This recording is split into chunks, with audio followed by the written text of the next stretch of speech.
Elden Ring straight up refuses to explain mechanics that, by understanding how they work, can significantly lessen your suck. Today, I'm gonna give you the basics. Tools for your toolbox that will help you dive into the lands between and explore everything in a much less ripping out hair way. There's still gonna be a very high skill cap, but at least now you'll be able to go in and focus on practicing and getting better over time. I'll tell you right now that this is more a guide for the new player, so if you're a From Software game veteran, you probably won't get much out of this. Feel free to watch anyway, and let me know down below if you think I missed anything that would be helpful for somebody that's never played a From Software game before. To jump right into it, you have to exhaust all the dialogue with every NPC. That means sitting through the dialogue if you want to listen to it, or just skipping through it until they literally have no more lines to say. Sometimes NPCs will send you on quest lines. Other times they'll give you an item or a pose that you wouldn't have gotten if you hadn't talked to them. Picking a starting class can be a little bit overwhelming, even when you're going through the guides that tell you and explain everything. At the end of the day, you have to think of the class that you pick as a boost of stats towards a type of build or type of playstyle that you want to have throughout the game. No matter what class you choose to start with, you can still get every item and weapon in the game. It's just some classes have certain advantages, like giving you a starting weapon from spawn that you may not get until later in the game while being a different class. Let's talk about the 3 bars at the top left of your screen, what they mean. You have your HP bar at the very top, that red one that indicates your health. The Vigor stat will allow you to upgrade that one. Your second bar will be your mana bar, which is the blue bar right underneath that. The mana will be used up by using spells or incantations or even Ashes of War moves. You can upgrade your mana by putting points into Mind. And last but not least, that green bar at the bottom is going to be your stamina bar. This drains when you're in combat, dodging, swinging, or running away. And you can upgrade this one by putting points into endurance. Keep in mind that out of all 3 bars, stamina is the only one that replenishes itself by default. The other 2 are replenished by using up your flasks, which moves me into flasks and allocations. There are 2 things to know you can upgrade with the flasks: how many you can have and how effective they will be. Upgrading the quantity of the flask is going to come by putting in seeds towards it, which you can find underneath the miniature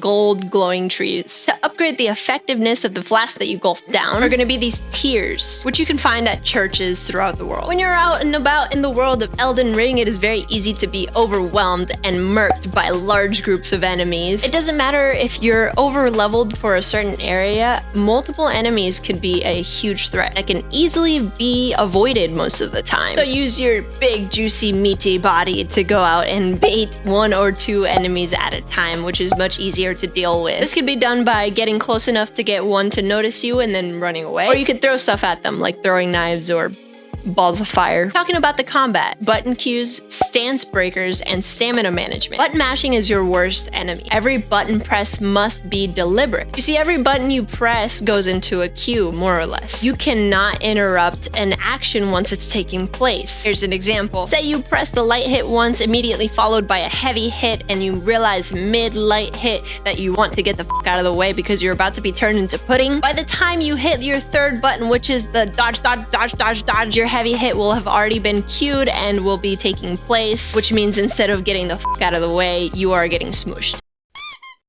Another thing to note about combat is the invisible bar that builds up for stance breaking. When you're whacking away at an enemy, you're actually filling up this bar. Once you fill up this bar, the enemy hunches over as if they needed Pepto-Bismol. It is imperative to know how the bar works, so here's a quick breakdown. The bar continues to fill as you hit the enemy. Remember, it's invisible. It slowly starts to come back down if there is a pause in the whackening. Just made that up and I'm trademarking it. Every enemy's length of bar is different. You can assume that the bigger enemies, the chunkier enemies, are just going to have longer bars, and some of the smaller enemies will have bars that are quickly filled up. In order to break your enemy's stance, you must successfully get that bar to fill fully, which is why you'll find you're often rewarded by being more aggressive in your fights. Now, if you're just hitting your enemy over and over with light attacks, that bar is going to fill up way too slowly, and you're going to end up on the other side of the whackening. That bar fills up much faster with heavy charge attacks and heavy jump attacks. So practice getting some good combos in of both. Once the enemy is hunched over, you will see a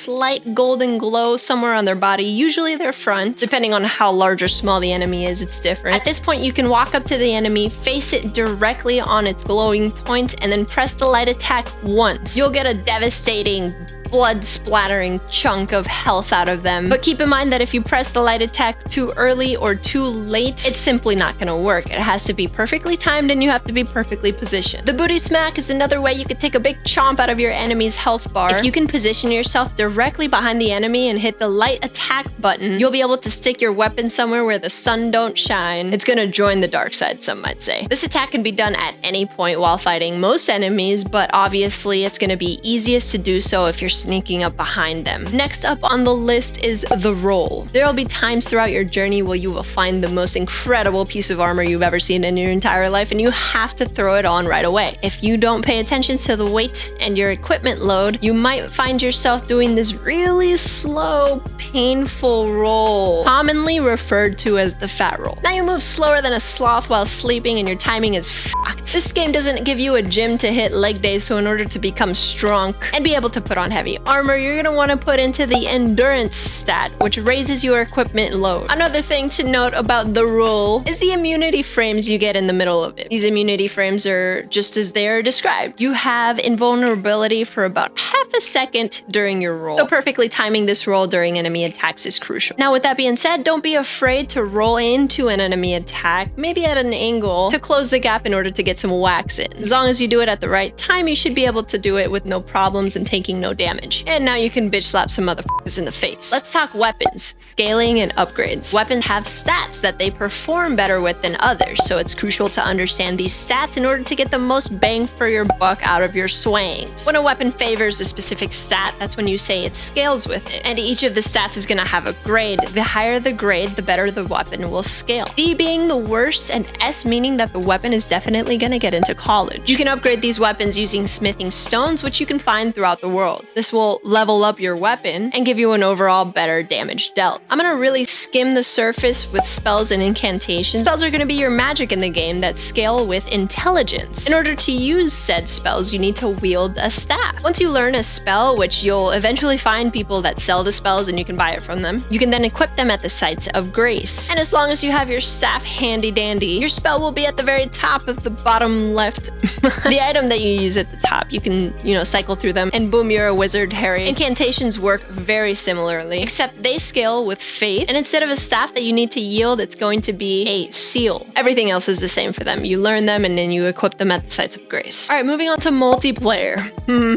It's one of my biggest gripes about From Software games. Why do they have to make it so difficult to play with other people? To explain the basics of multiplayer, you can summon somebody online to help you with an area and or boss. There are 3 items you need to worry about overall. This is excluding anything PvP. This is going to be the tarnished furled finger, the furled finger remedy, and the small golden effigy. You're going to use the furl calling finger remedy, damn that's hard to say, to be able to see other players' signs that they put down throughout the world. Once you're able to see them, you click on them and then you summon said player. You can also place your sign down for other players to summon you into their world. Whoever is the summonee, whether it's you in someone else's world or someone else in your world, is going to have limited stamina, HP, mana, and flasks. They can't interact with chests or get any of the major items. And if the summonee dies, they don't lose anything, they don't lose any of their souls, they simply go back to their world where they were summoned at. Did I say souls? I meant runes. You can also send out a small golden effigy to be able to be summoned into another person's world. And I think that's more of a summoning pool, so you'll be picked from that pool in order to help that person beat that boss. If you don't want to play with randos, you don't want to deal with their BS, you just want to play with a specific person, you have to go to the multiplayer menu and set a password. They will then use their furled finger, place their summon signs down, and you should be able to see it and summon them after using the furled calling finger remedy. I know it's a lot.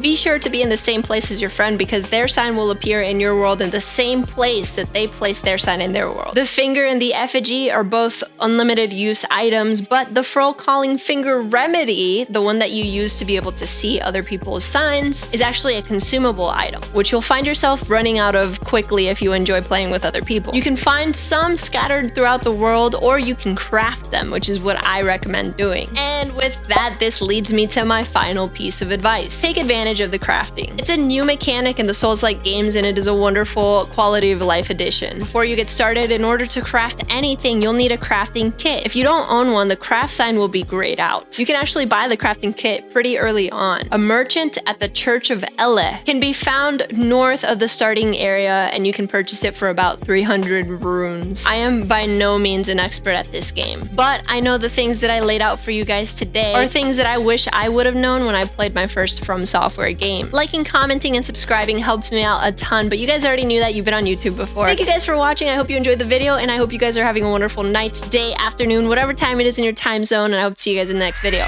Bye!